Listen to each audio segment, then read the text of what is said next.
items, I do want to talk a little bit about QGIve and Boomerang for anyone that's not a client on the call and just wants a little more information. But QGIve is an online fundraising platform providing digital fundraising tools to over 6,500 nonprofits throughout the United States and Canada. And we offer donation forms, event registration forms, auction tools and management, so much more. I think it's all the fun parts of fundraising. And at the beginning of this year, QGIve joined forces with Boomerang to provide an all-in-one giving platform that puts relationships at the heart of your fundraising. And so if you're curious about what that looks like, or you're interested in learning more, I would encourage you to reach out or head to the QGIve website. And so with all of that out of the way, I am thrilled to hand it over to Chad today. Well, great. Thank you, Wendy. Super excited to be here. First QGIve webinar for me. So really excited about that. I've been working with the Boomerang team for a long time, but really happy to be over here and really love all the functionality from QGIve coming into that platform. So like Wendy said, if you have not checked that out, you're not, I always say it's not right for everybody. You have to do the research and the homework. But these tools are right for a lot of nonprofits, especially in kind of the we didn't just start, but we've been around a little bit, and we're not enormous, like that middle part of the market. Ooh, perfect suite of tools. But you're not here to hear that. You are here to hear this. So that's what we're going to dig into: turning event goers into donors. Event goers into donors, because a lot of times we're just thinking, oh, I'm going to do this event, raise some money, people will come. Well, great. And I'm going to do my annual appeal, and people will give to that. But we don't really think a lot about how do people go from attending my event to becoming a donor and responding to my annual appeal, and using that event really as a way to bring new people into our donor ecosystem. So that's what we're digging into today. We're going to start with this. All right. 2 different fundraising events. Here we go. First event. Look familiar? Right? Who has been to this event? Show it in the chat. Give me a thumbs up. You've been to this event. How many times in the last year have you been to an event like this? I mean, many of us development people, we get to 10, 20, we support other causes, they all do the same thing in the same hotel ballroom, whether it's a breakfast, a dinner, a luncheon. Yes, right? I'm seeing tons of thumbs up, tons of yeses. All right, that's not what we're doing. We're doing this. You are RSVPing to an event where you don't know where it's going to take place, right? It's a mystery event. You know the organization, you know the cause, and you know they're doing an event, but you know nothing else, and you register. You show up, you get an address where you're supposed to park. Right? You show up, it's in a warehouse. You're like, what am I doing? And there is a spotlight on a door with a red carpet coming out of it. You walk through the door and you're still on the red carpet. And there is this little trio playing, and you enter the event from the train of the dress hanging off of the harpists right there. And we come in, and this is it. It's a gala. It's a standard gala, but it's not in the hotel ballroom, right? The venue has been transformed for the evening. There are chandeliers. It's elegant, but it's an empty warehouse. And it's just a little different and a little fun. Which one would you like to go to attend? Give me a 1 for event 1, 2 for event 2 in the chat. Where are we going? We're all going to event 2, right? It's different. It's fun. Somebody's going to throw a 1 just to, mess up my numbers here, but yeah, it's different. That's what we like. That's what donors want. And we're going to talk about that today, because these 2 events, boring hotel ballroom chicken dinner, and fun event in a different venue, had the same exact budget. Yes, it required more work, it required more creativity, and that's the trade-off, but it really allowed us to transform event goers into donors. So, all right, that's the game plan for today. We're going to do why events, I want to back it up. Why do we do them in the first place? Because a lot of us have the event model wrong. Going to spend the bulk of our time on converting event attendees to donors. I have an exact roadmap you can follow that is proven, that is tested, that over, I think I'm over 120 nonprofits now have put this into action, and it does work. So you can take that and apply it to your shop. And then we're going to talk at the end about just some things we can do to make our events more interesting, to get more people to attend them. I have lots of case studies, examples. And then I'll tell you, how do you sell this, right? How do you get your board, your event committee, the 30-person committee for your golf tournament that you've been stuck with for the last 15 years that won't change anything? How do we talk to them? How do we put this forward to them? That's the ending point. Give you some additional resources and we'll take your questions. I do have the chat open. If I see something super pertinent on the fly, I'll take it, but we'll deal with most of those questions at the end. Real quickly, who am I? I'm a fundraiser. It's all I've ever done. I've had a 20-year frontline career for the organizations you see in the top row. I am an advanced certified fundraising executive, number 117 in the world, just a little proud of that. An advanced certified nonprofit professional, a master trainer with the Association of Fundraising Professionals. And these days I spend my time with my own firm, Productive Fundraising. I'll tell you a little bit about what we do at the end. And I also am proud to be on the faculty at both Temple University and Messiah University. Where do I hail from? I do hail from just outside of Hershey, Pennsylvania. And this is my quiz question for today. We are known, we provide your chocolate bars. Why do we make your chocolate bars in Hershey, Pennsylvania? It's the quiz question for today. Throw it in the chat. Why do you think your chocolate is made in Hershey, Pennsylvania? There we go. Yes, I see I have a couple regulars from my own webinar series joining here today. So, and they know the answer to this. It's cows, yes. Hershey's milk chocolate, right? Hershey's milk chocolate. We do have tons and tons of dairy farms providing that key ingredient. All right, you're not here to learn about chocolate. You're here to learn about events. Here we go. All right. Monica with the Wisconsin throwdown. I love that. Cows and dairy are better in Wisconsin. I've been to Wisconsin. I do agree. Bring me back, Monica. I would love to get back to Wisconsin sometime soon. I actually will be in Milwaukee in next month. So stay tuned. More information coming there. So, all righty. Why events? Why do we do these things in the first place, right? So here's my question. You're still active in the chat. I'll give you a little break here in a minute, but this is my question. What should be the primary purpose of a fundraising event? The primary purpose. It has lots of purposes, but what's the primary purpose? I'm seeing a lot of money, right? Raise funds. Yes, an event, a fundraising event does need to raise funds. It's right in there, right? We have to raise funds. If it doesn't, it's a friend-raising event, an awareness event, introduction event, something like that. So yeah, but I'm seeing some other things here about relationships, right? About reaching out, new connections. And that's what I really love. Acquisition. The primary purpose of a fundraising event should be to find new individual donors. I'm going to say it again. The primary purpose of a fundraising event should be to find new individual donors, right? You know, so often we just send out our event to our normal email list. You know, we get people to sign up. You know, it's the same people that come every year. You know, Joe and Sally always bring the same 3 other couples to fill their table. They've been doing the same thing for the last 12 years. Well, that's great. But Joe and Sally certainly, and probably the 3 other couples at this point, would make a donation via another channel, our annual appeal, a personal ask, whatever it would be. What about Joe and Sally invite 3 new couples for their table, and the 3 couples they've been bringing either buy their own tickets or buy their own tables and try to bring in new people? So that's my goal here. New individual donors. Just looking at the stats a little bit, you all know this. This is Giving USA. This is where all the dollars in the US come from. Apologies to my Canadian friends. It's still highly individual based, right?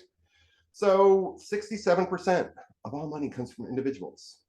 Another 8% is bequests, which come from individuals. So that's 75% of all dollars come from individuals. And events are one of our best ways to introduce our organization, there's the focus, introduce our organization to new potential people. You know, it's very easy for our current supporters to say, hey, I support this cause, they're holding this event, why don't you join me? That's much easier than, hey, I like this nonprofit, will you give them $100 too? Right? No, come out, it's a fun evening, we're doing something exciting, join me in this cause. So for me, and with my clients, we set a goal.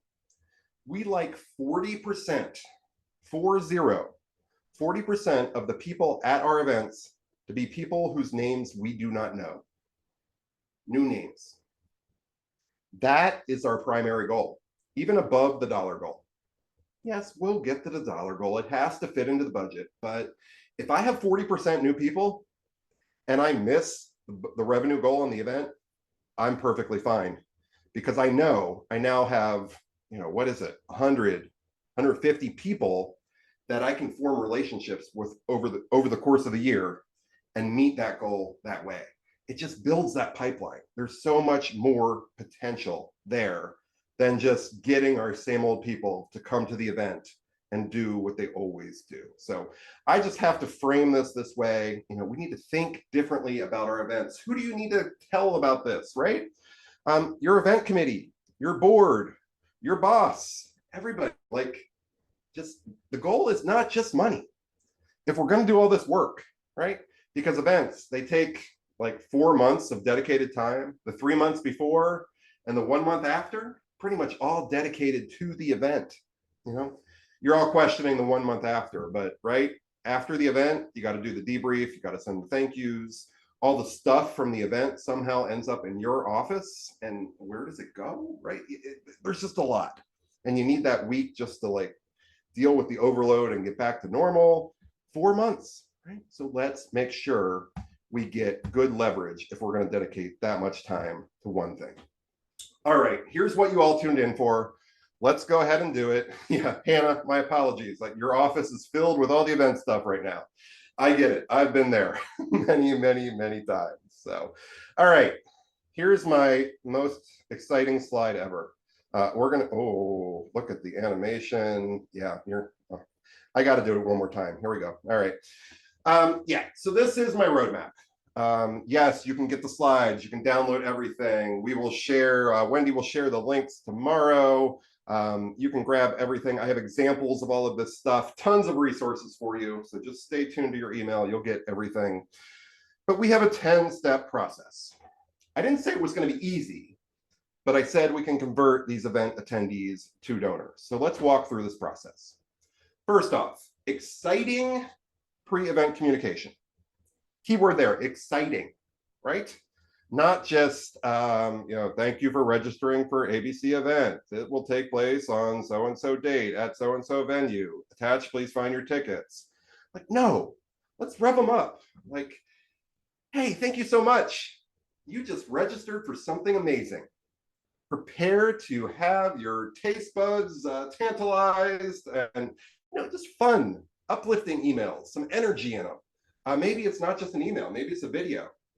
You know, they register, they get this quick little video.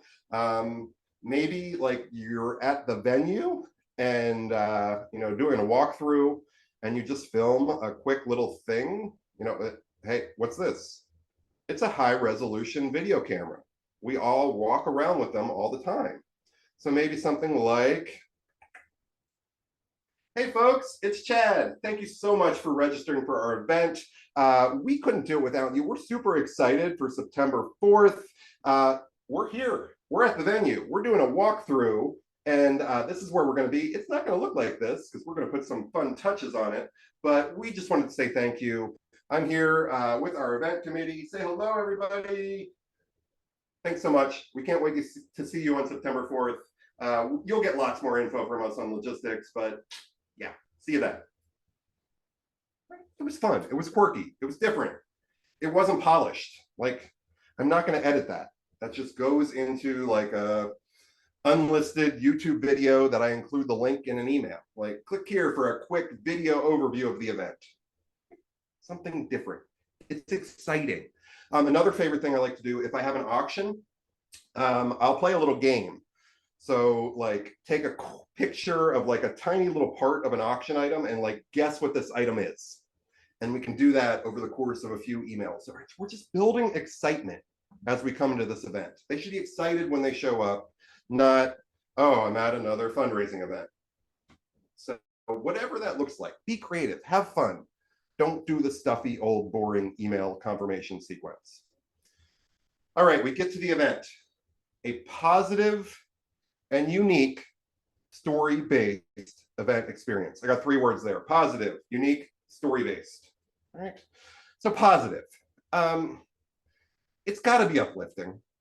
I know many of you have very deep causes. I mean, there's things that we have to address, horrible things in this world that we are all working to fix. I get it. And yeah, we need to bring it up. They need to know why they're there, but we don't need to dwell on it, right?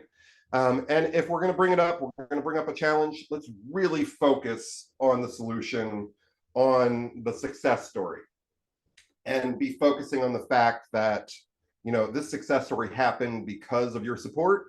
And there's a lot more that can happen with more support, right? So we got our asks in there, but positive, right? Don't make it be just a huge, like, deep night. And there was other times for that. Yes, we can take donors on that journey, but not at an event. Unique, do something different. Think out of the box. How can we tell our story a different way? How can we maybe give them an experience?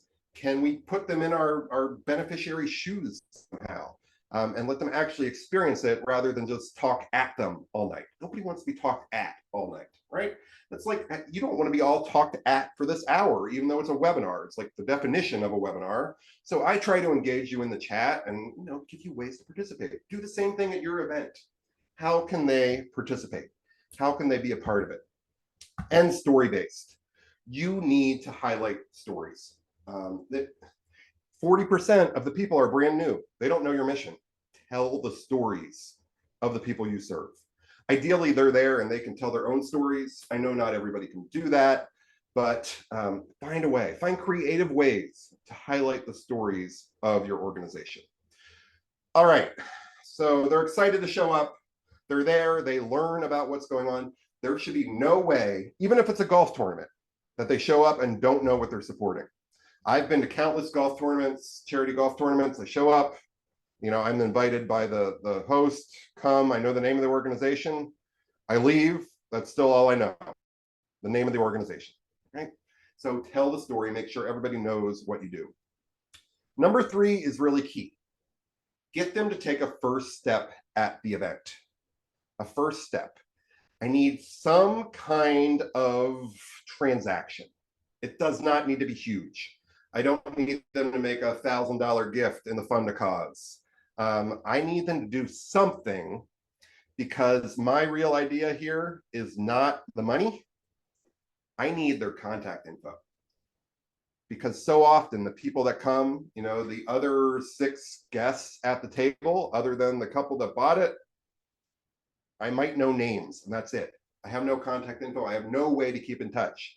So it serves no purpose to get 40% new attendees if I don't have a way to reach back out to them. So some way to get them to take a first step. Some samples of first steps. So I mentioned the word fund a cause. Fund a cause, if you have a live auction, this is typically at the end. Auctioneer will say something like, folks, we recognize that not everybody was able to purchase something tonight. We only had 12 lots, but this cause is so important. We want to get everybody an opportunity to support it. So by raise of your paddle, who will give $5,000 to support this cause tonight? 2,500, 1,000, 500, 250, 100. Everybody can do the 100. And I don't need their $100. I need them to do something so that I have a way to collect their mailing address and their email address is what I'm really after here.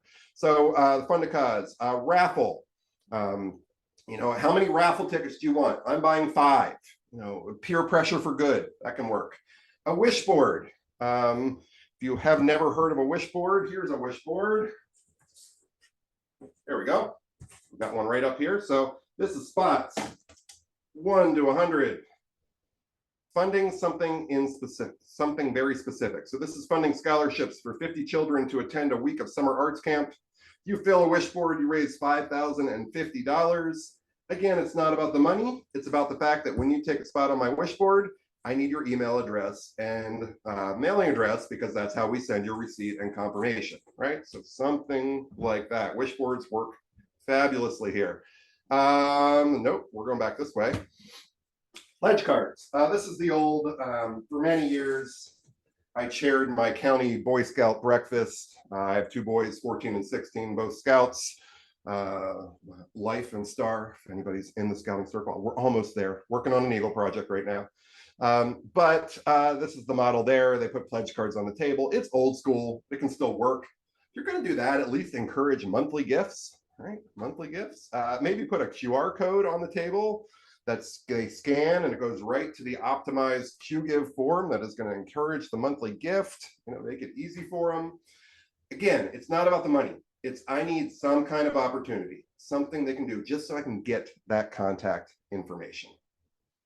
All right, event, it's almost over, but don't forget to make them feel appreciated. Feel appreciated at the event. I like little steps like assign my board members, like 2 of them are greeters as people come in. Just, hey, thanks so much for attending. We couldn't do it without you. Thanks so much for being here. And then my favorite thing to do, especially if it's an event that has a lot of corporate sponsors, is I assign each board member like 1 or 2 tables.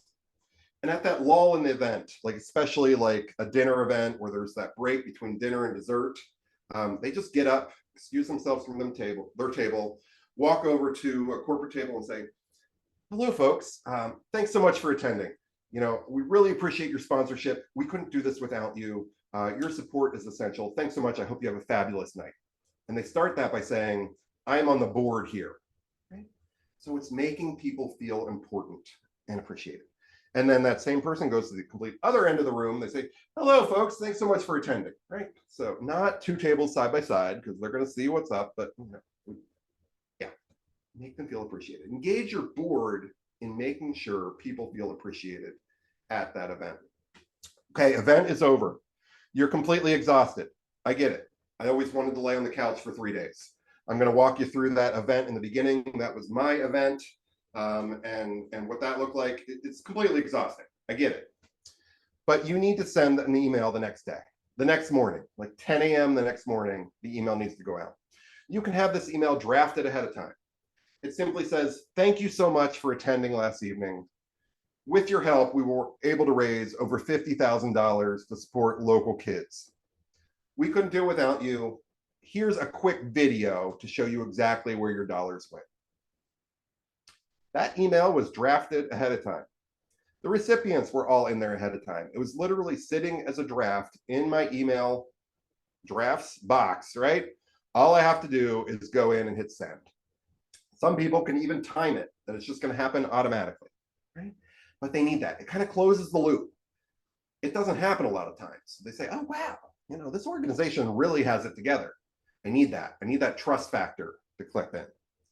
All right, 1 through 5, that's our event. Event is over. Now we go into like a 6 to 8 week delay mode, right? 6 to 8 week delay mode. So next step, number 6, final results email and a video of the mission in action. So you can be creative here, but basically you're going to say, thank you again for attending our event back on September 4th. Through your generous support, our grand total is $50,292.25. We are already at work putting these dollars into action to support local kids. Here's a quick link to something. Here's a video. Here's something where you can see that mission, that vision in action. So we're taking, my favorite thing to do, if you share a video at the event, like we pay the money to have some polished thing created, share it with them again, and be frank, like we shared this event with you at the event, but we know it's a loud ballroom and you're having side conversations. We thought you might want to take a deeper look. Here it is. and we embed that video in there. All right, so I'm not asking for anything. We're just giving the final report and repeating that mission. It's like 6 to 8 weeks later. All right. 6 to 8 weeks after that, some kind of personal stewardship. I like handwritten thank you notes. I like to engage my event committee to write these at the debrief meeting. So while we're talking, they're sketching out thank you notes. I got 10 committee members. We had, 120 people. Like it's not a huge commitment, right? So some kind of personal stewardship. It could be calls. I really don't love emails. It could be personal videos filmed real quick, like 12 seconds. Again, that works. I saw some mention of some services like Thank You. I know there's CosVid. There's all kinds of other tools out there that can make this super easy for you. But some kind of personal stewardship. So this is coming out like, 12 to 16 weeks after the event. Okay. So they get that. They get that thank you note. They say, what's this? What's this organization? They don't even recognize our logo yet. Like, oh, wow. This is from that event we attended. Huh. This organization really appreciates that. Wow. They're really on the ball. Okay. Yeah. And then going right back to it, wait another 6 to 8 weeks. Then I want to invite them to some kind of engagement activity, some way they can learn more about us on a deeper level. So this might be an open house, muffins in the morning with the executive director, a tour, something like that. My favorite is an immersive experience, right? So some way to kind of bring them in. My favorite story of an immersive experience is this happened to my friend Ron. Ron and I went to college together, and Ron is a senior sales exec in Orange County, California, makes buku bucks, and is not charitable whatsoever. I've worked on him for years. It's tough, all right? So Ron gets an invitation to this Save the Pelicans fundraiser. So it's a peer-to-peer fundraiser. Somebody he knows reaches out. He ignores it. Person is persistent. So what does he do? He throws him 50 bucks. Completely forgets about it. Like 6 months later, he gets an invitation to a reception put on by the Save the Pelicans people. It's on the beach in Orange County, and he's about to throw it out, but he realizes he has a meeting like half a mile up the road, like an hour later. So Ron's also cheap. So he says, oh, free drink, right? So he goes to the event. I have no clue what a beachfront donor reception looks like, but this is what I envision it looks like. And he says he's there and he's about to leave. He's had his free drink and a Jeep pulls onto the beach and backs up to the water. And they put 3 cages out. And he says they gather everybody around it in an arc and they say a couple words and then they open the cages and the 3 pelicans kind of step out and look around, and he said they took off out over the ocean kind of in unison. And everybody was just completely silent. And he looked around and he noticed like some people were like openly weeping, like there was crying going on. And then he said he realized that he had a tear. Cheap, non-charitable Ron was crying over these pelicans, right? So they released these pelicans. It was just this moment, right? It was this immersive experience where they didn't talk about it. They showed them exactly what they did. What did Ron do? Ron went home and signed up to be a $50 a month monthly donor. Uncharitable Ron, because he was moved by this experience. They play their cards right. They can add an extra 0. Ron could easily be a $500 a month donor. What would an immersive experience look like at your organization? How can you bring the mission to life for folks? And that's what we want to invite them to on this step. Here's an example of one of my past Temple students that took this, put it into action. This is at the Ojai Raptor Center in Ojai, California. They're doing a release of one of their rehabilitated birds, and there's an arc of donors immediately behind her there. But what a sight, what a place, what an experience. How can you make that happen? My orchestra people, if I have any of you today, my favorite thing is you say it's the dress rehearsal. It's not really the dress rehearsal because it would drive your maestro nuts. It's the dress rehearsal. So it's kind of this fake dress rehearsal. You let them sit directly beside their favorite instrument. Okay? They're on stage for the dress rehearsal, sitting beside them. And they can even like turn the music. Oh, it's an amazing experience. I see a question. Any ideas for a library? Yes, I have a ton of library clients. This is my favorite thing to do. Let them unbox the books, right?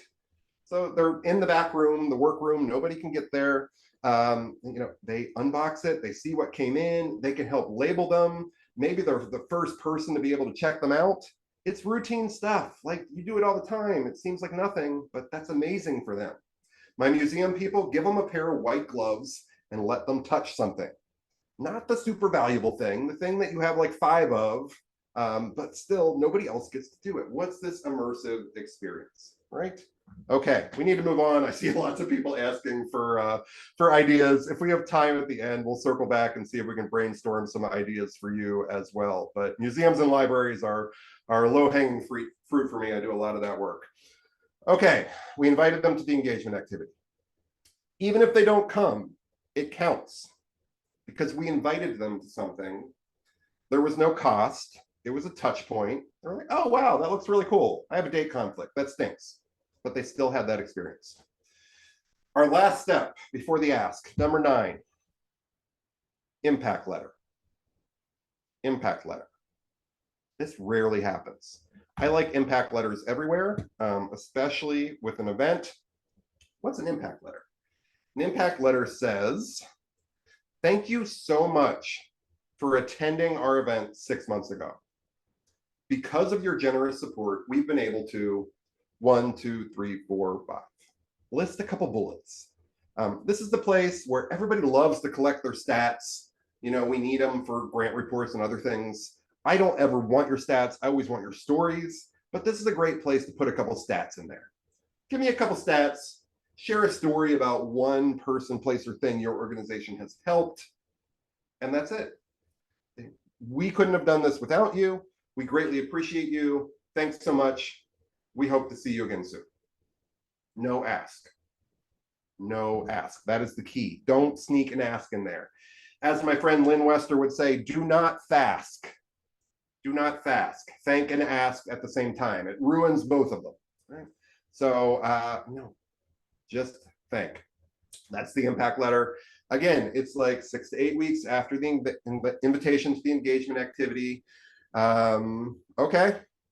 Ideally, we time this so that number 10 is like time to go out right with our end of calendar year appeal or maybe our spring appeal. So we're not doing double the work here. We are just making a segment. Our event attendees need to be a segment of our regular appeal because the first sentence has to be different. Well, actually, the first sentence shouldn't be different because the first sentence should be some attention-getting thing like, Marcy walked into our facility last week with a huge problem. And we tell a quick story about Marcy. And then we say, thank you for attending our events, 8 months ago. As we've shared with you, because of your loyal support, we've been able to help people like Marcy. But unfortunately, there are lots of others like Marcy out there. We're writing today to ask if you would make an unrestricted gift to our organization to ensure that people like Marcy always have people standing by, ready to help. So the whole part is our standard letter. I'm not asking you to do an additional letter. It's just a segment. But that line, because you attended our event 8 months ago, it reminds them, oh yeah, I supported them. This is that organization. We meet them where they're at. And now we're walking them through that conversation of, because the need is so urgent, we would like to invite you to make an unrestricted gift. And if we jump right to that, like what most people do is some new person attends my event. What do? They're in my system. They start getting my monthly e-blast. And then the next time I send an appeal, they're going to get it. And it just is a regular appeal. It doesn't reference anything. It doesn't talk about the event. But because we've walked them through this 10-step process and they've seen all these things they can do and learn what their support did, and we've really introduced the organization to them over time, they are far more likely. What's the percentages? It's not enormous, but I've seen groups get 15 to 20% conversion rate by going through this. What's the standard conversion rate? Like 2, right? So yeah, you're not going to get all of them, but is it worth going through this process to get 20% to convert? I think so. Because then all of a sudden we do the same thing again next year. 40% new people, 20% convert, 40% new people, 20. That's how we grow our donor base over time. Everybody's complaining about a shrinking donor base. This is something we can do to do that. Here's some tips on that appeal. Make sure you mention that they first supported you during the event. Talk about the impact. Ask them to consider joining. I like to ask them to consider becoming a monthly donor. Like, would you become a $20 a month donor? And as many of us know, if you ask for a specific amount, it's always great. You know, if it was $75 tickets, I'd love to ask them for a $150 gift, something like that. Very few event attendees will convert to annual donors on their own. They must be stewarded and they must be asked. All right, that is your process. Now let's just get your event to be something people actually want to go to. So let's spend the rest of our time looking at some key examples here. Here are my factors of optimized events for nonprofits: unique, simple, experiential, limited, profit maximized, and third party. I think we'll get through all of this. If we don't, you have access to the slides and we'll go from there. Again, not the goal, not what we're trying to do. So unique, right? Somebody mentioned the rubber chicken dinner in the chat earlier on. And that's, yeah, we do not want this to be what our guests look like at our event. Let me walk you through that event I shared in the beginning. This was an event. I was managing a United Arts Fund, raised money on behalf of about 30 different arts and cultural organizations in our community. They all had their own events. It was a very crowded event of space. So when we put together a new event, we said, you know, what's something different and unique? So we did this arts gala and showcase experience. It was always in a mystery location. They didn't know where they were going. They got a parking location, and then just something would happen. They were in a unique venue, and there would be pop-up arts experiences all night long. So this was a building that was set to be demolished, a former corporate headquarters set to be demolished the next week. It was very ugly during the day, but look what a little lighting does, right? And we could do fun things like paint on the walls and all kinds of unique stuff. This was a clear top tent in the middle of February in Pennsylvania underneath the state capitol, right? That doesn't normally happen. This was our local airport that we went in 2 hours earlier. There were lines of people with suitcases at the ticket counters right here. Things can be converted, you know, things can be made really different. As I said, the budget was the same. You get rid of the overpriced hotel, you find a good event partner, and that really wants to make a splash and get into that corporate scene. It can happen. Yes, it takes creativity and it takes work, but non-traditional definitely gets donors' attention. That event sold out for all 5 years of its existence, became the ticket you needed to get to. Complete opposite way, simple or non-events. One of my favorite events for people, you know, this works really well in the US, holiday weekends in the summer. So like Memorial Day, Independence Day, Labor Day, the Thursday or Friday before, you send out an email the day before to your donors and say, our CEO is going to be flipping burgers and dogs in the parking lot. Swing by on your lunch hour to have free lunch on us and a quick conversation. You'd be amazed how many people you do not see at anything else show up for this. And your CEO is going to have time for a little 5-minute conversation, right? That he doesn't have time for, or she doesn't have time for at your gala because they're pulled all over the place. And what's it take? Like you run out in the morning, buy some burgers, dogs, rolls, you have a company grill, or you throw your grill in a truck. And like, it's not that difficult, but can have a lot of impact. And even if people don't come, so what? They got an invitation for something for free for you saying thank you. I love this. This is for my public school district educational foundations, works really great, but I've seen libraries do it. So this is 3D chalk art, right? If you look at this from the side, it looks all stretched, but if you stand at the perfect spot where they've chalked footprints, you take a photo, you put your grad on there, look at this amazing photo you get, right? And so what does the Educational Foundation do? They pay the like $850. And yes, I know somebody that does this if you want a referral.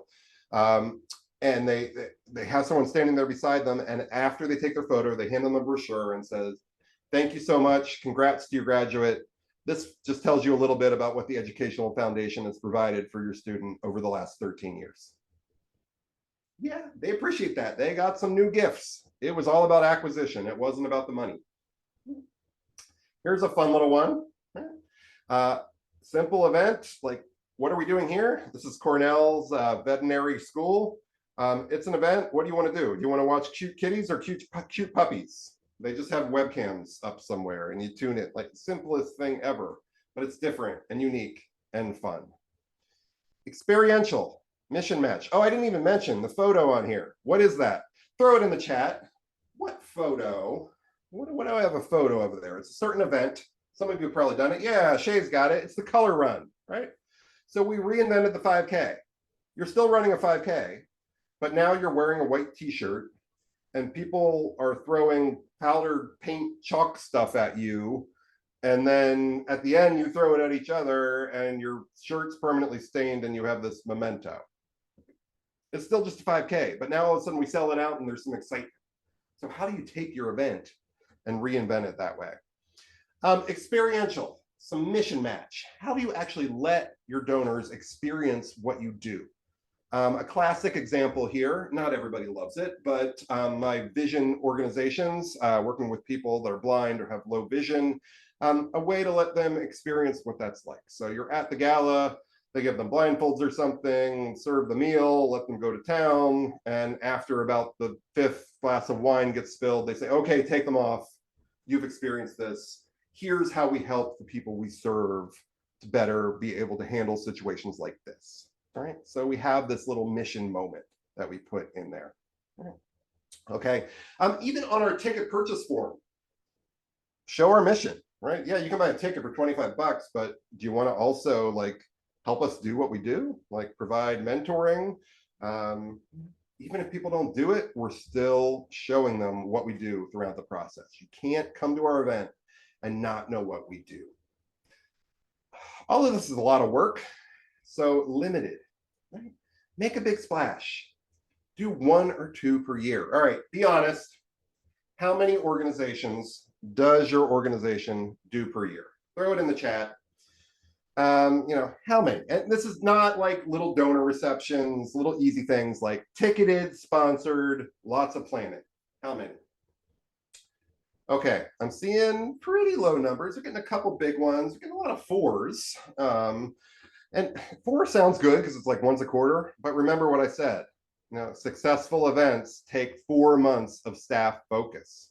Right? So if we have 4 events, we're always in event mode.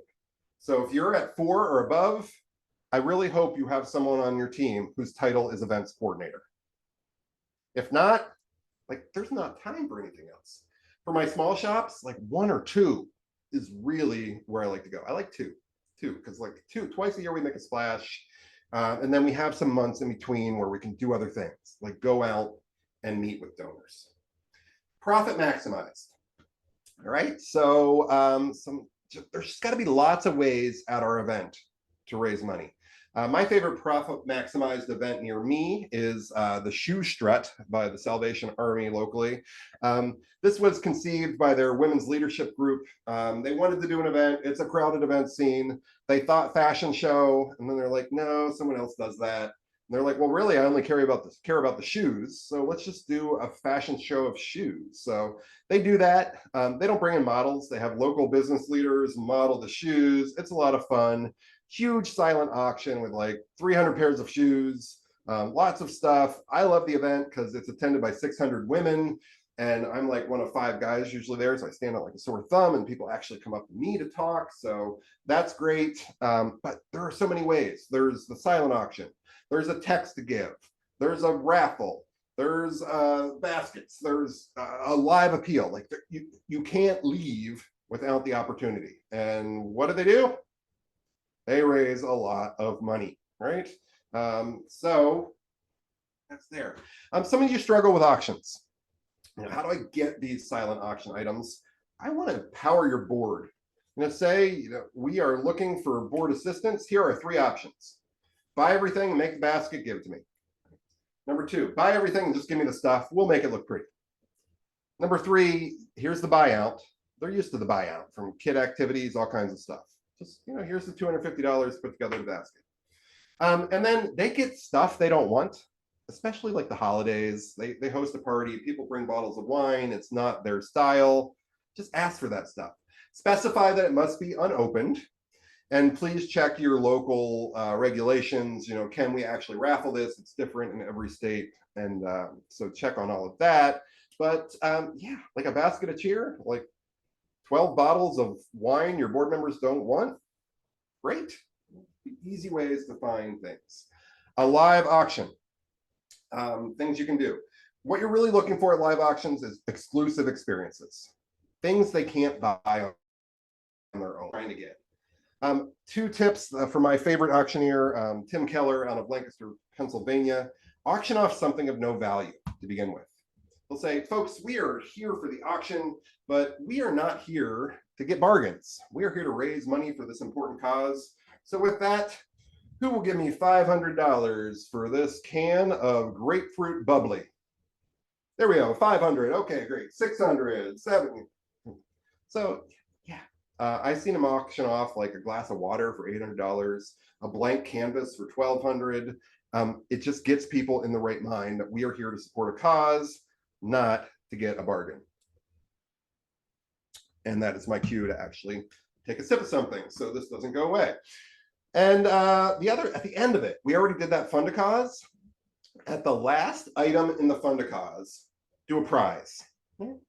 I like these giant, large format bottles of wine. Like they're like this big and they have fun names like Jeroboam and things like that. Give it to your executive director. Somebody makes $100 pledge, they start walking towards them. Somebody else, I'm like, oh, no, over here. I've seen it go back and forth between 2 people 16 times. So raising $1,600 for this $250 bottle of wine just because they're competitive and they want to go from there. So fun little tip to boost an auction. If you struggle with auctions, and I saw some comments in the chat about like auctions are so hard, I don't know what to get. My good friend Sherry Truler with Red Apple Auctions puts up this guide every year. She is a benefit auctioneer. She does like 40 auctions a year, mostly at private independent schools. And she really has a good sense on what is selling. And she puts that out there, like exact auction packages that you can mimic. And that will be in my resources link for all of you. Wendy is going to share this in your follow-up email, but I'll throw that link out there as well in the chat. You just go there, you got to scroll down a tiny bit because I have a presentation tomorrow that's already loaded, but look for today's date in QGive and click, and that'll take you to a page with all of the links. And the wishboard also works here. Golf carts, beverage carts can work really well. My friend Sandy Box at Central Pennsylvania College, she does this. She has her 2 most charismatic staff members from across the college. They each have a beverage cart. Everything is donated on it. They're just going around giving beverages for tips, and they compete to see who gets the most tips. She raises like almost $2 grand in tips off her beverage carts. So fun, easy, optimized ways. And the last one, third party. Forget about all of this. Let somebody run the event for you. Right? So all you need to do is show up, shake the hand, say thank you, share a story or 2 about the people your organization helps, and collect the check. Doesn't it sound fabulous? Especially with the quasi-profitable event we've had forever. Maybe it's a golf tournament, maybe it's something else, maybe it's a 5K. Like, let a civic club or somebody else take that. We're not going to do this anymore, but we'd love if somebody else would take this on our behalf. Because when you don't have to invest all that time and energy, all of a sudden it's a lot more profitable, right? We just show up. What's the risk here? Well, what are they going to say about us? What are they going to do? Like, I've seen people take a logo and like change it to their brand color. So like all of a sudden my logo is purple. Like, no, we can't have that. So a third party events policy is what we're after. Just kind of stating everything we expect. But that's not fun, right? Oh, we'd like to do an event for you. Great. Let me send you my third-party events policy. Please sign it and return it. No. So what do? We give them a toolkit. Oh, that's great. You want to do an event for us. Well, we have this toolkit.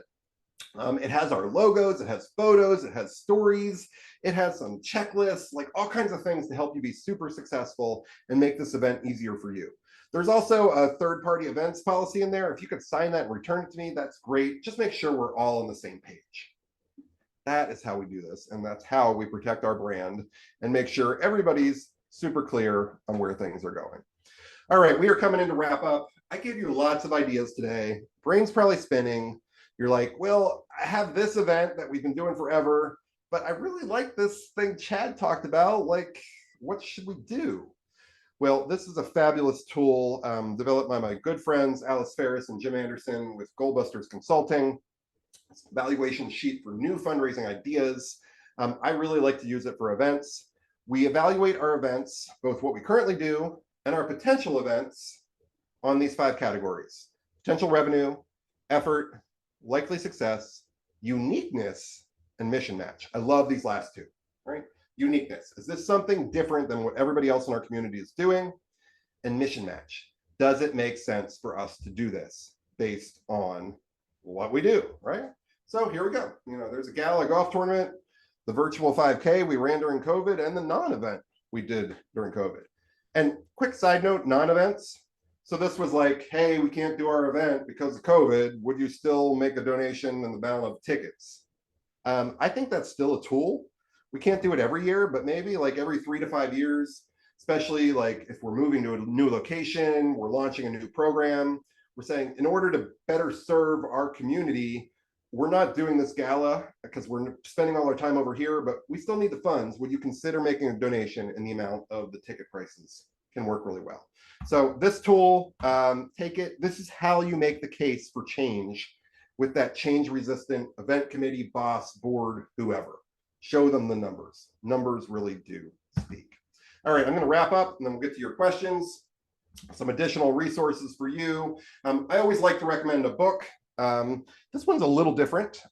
This is Priya Parker's The Art of Gathering.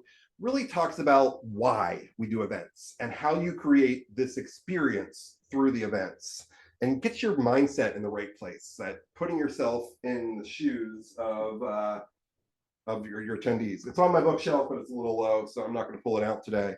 But yeah, and this, for some reason, it's usually super on sale on Amazon for like $7 or $8. So great read. Highly recommend that. It's linked up on the resources page. As I mentioned in the beginning, I do a free monthly webinar.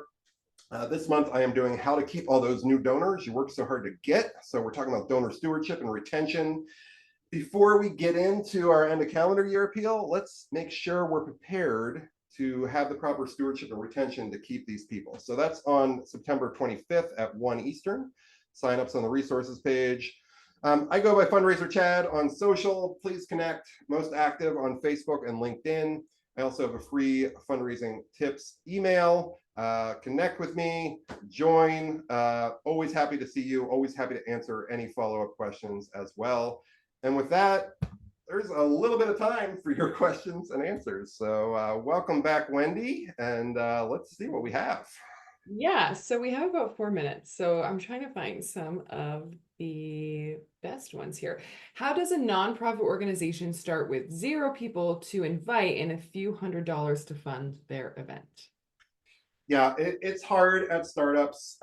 You have to just take it with a grain of salt and say, we are not going to have a 300-person event, right? So when they're starting, like, I don't even really want to set up the typical event. I like small things like, can you have a board member host a backyard barbecue for 30 people? They're going to invite 3 people and have every other board member invite somebody else. Like, let's just start from there. Let's start with our small network. They invite somebody else and we grow from there. And then we get our list up to a couple hundred people, then we can go to a more mainstream event. But use your network, have them invite people. Brayley is asking, how do you engage that new 40% of attendees? Our mailing list is mostly folks already associated with our organization. Yeah, so that's that kind of, I'm going to flip the question and say, you know, rather than just be marketing to our existing group, how do we market the message that the purpose of this event is to find new people? So I would be a very proactive campaign with that. Like, yeah, we're going to put the save the date and the invitation out, but then a follow up of, hey, how can you help our organization even more? Bring somebody who doesn't know us to this event. You know, spread the word. And be very open too. Like, our goal with this event is to have 40% of people be the first time that they attended this, and put it out there. And it's amazing when you kind of let people in and transparency, how they want to help you. I'm like, oh, I thought they were just after money, but that's the goal. Okay, like, sure, I'll invite a couple people. But We do have a lot of folks asking for specific examples, and I'm going to direct those folks to send you an email so you can connect. sounds good. But I like this one from Kristen. This might be our last question. Maybe we could sneak in one more. But Kristen is asking, what is the best practice for how much you should spend on an event? So in terms of ROI, what does that look like? Right. You can look this up. There are numbers all over the place. Like, go ask ChatGPT. You'll get all kinds of different answers. You know, it's fun. A baseline I like is 50%. All right, 50% ROI. So, like, I don't want to spend, you know, raise 100 grand and spend 80. Like, you know, the event that I gave you, that sample event that I saw some of you commenting on expenses, we purposely set a rule that we would not go below 45 or above 55 on expenses. So if we were too light, that meant the event experience was not where it needed to be to attract the group we wanted, right? They're not out for budget dinner, you know, thing I could do on my own. They want an experience. And unfortunately, experiences take a little bit of money. You know, sometimes we can get in kind, other things, but yeah, I like that 40 to 60 range is pretty good. If you've got like a 15 to 20% expense ratio on an event, hate to say it, but it probably kind of sucks from the event experience, right? I like hearing Self that. in your attendees' shoes. I like hearing that. It's good. I think a lot of people can go the bargain route, and that's not the way to have really engaged attendees. Can I sneak in one more question? All good. Cool. Okay. This is from an anonymous attendee, but they're wondering how you can make a long-standing event unique and different. So this event has been running for 15 years that they're referencing. Sure. Yeah, so in my mind, I view an event life cycle to be about 5 years. You know, 5 years, you get the same attendees, they're used to it. You know, it's just kind of, even if it's fun, like my reference event today, we retired it after 5 years. Organization was doing a shift, so it made sense anyway. But yeah, it was a great 5 year run, and then on to something new. So if it's been 15, yeah, definitely time. I like to think of, you know, at least every other year, how can I add a new element to this event? What's something new or something different we can shift it? So if every other year we're kind of adding in a little element of surprise, by the time we get to like 5 6 years, there's enough different that the event itself has kind of shifted. So don't think, how do I completely reinvent this event? Think, what's one thing I can shift this year that's going to kind of add an element or take it in a different direction? All right. I think that is our time for the day. I want to thank all of you for attending. And Chad, I want to thank you so much for sharing all of that. That was a lot of fun. I think there's going to be a lot of people rewatching this session because there was a lot to take in. It was super, super helpful. Thank you so much for your time. Sure thing. Thank you all. Happy fundraising. Happy fundraising, everyone. Have a great day.